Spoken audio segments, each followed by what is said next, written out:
myself, why wouldn't the governments do anything to stop this? Why wouldn't they help us and protect us from something that is actually poisoning us? Some of these signals that are coming through our bodies are 6,000 to 9,000 times greater than the recommended amount that's healthy. And we're talking about cell damage. We're talking about DNA damage that is irreversible. And it's going on all the time, all around us. And why? Money. So our greed and their greed, as in big business and the government, is literally going to kill us. And this isn't a joke. This isn't a soap star going on the rant. This is absolutely fact. It's no attempt, I promise you, to headline grab. This is scientific fact. Go online and look at the evidence. So the first thing that's happening is, ladies, you might want to listen to this. It causes premature aging.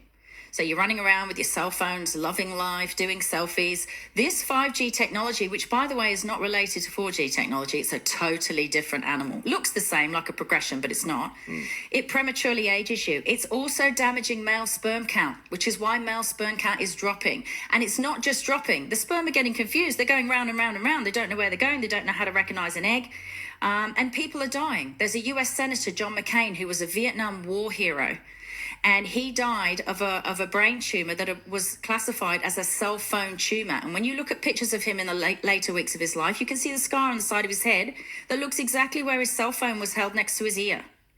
So people are dying, we're burying people, and nobody seems to care that we're becoming ill and we're dying prematurely. Technology. Yeah, and these smart meters and things that are receptors for this are everywhere. Now, you might not know, but you have one of these 5G smart meters in your home. There's one on the wall of my house.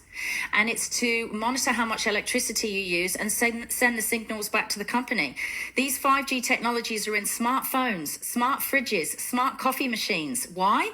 Because advertising and marketing companies want to buy the information because they are listening in and watching your daily lives. They can see because it maps inside a home. You're talking Big Brother. Yes, it maps exactly what room you're in, where you walk to, how much time you spend in front of television, how much coffee you drink, how many times you go to the fridge. It can record your conversations. And why is Big Brother watching us? You'd think it was national security. No, again, it's just money because that's all they care about. And they don't care that they're damaging human life. And it's funny this is 1984 that you're talking about. And this is the kind of white George collar Orwell. crime. You remember we look at white collar crime and you look at these big companies and stockbrokers and big banks and you think they took our pensions, they took our savings, they even took a lot of homes. I worked for a mortgage company that took a lot of homes. But you know what? It wasn't enough because now they want to take your health. They're going to take your life. They're going to take your future health of your DNA because when push comes to shove, they couldn't give a rat's ass about any of us. And no one's doing anything to stop it. We're just the bottom line to them. And so if you want to protest something, environmental protesters in Melbourne and cities across the world, why don't you focus, stop worrying about the stuff that we can change on a daily basis like emissions and start worrying about the fact we are all being cooked by microwave radiation. Let's go back to 4G. Yeah.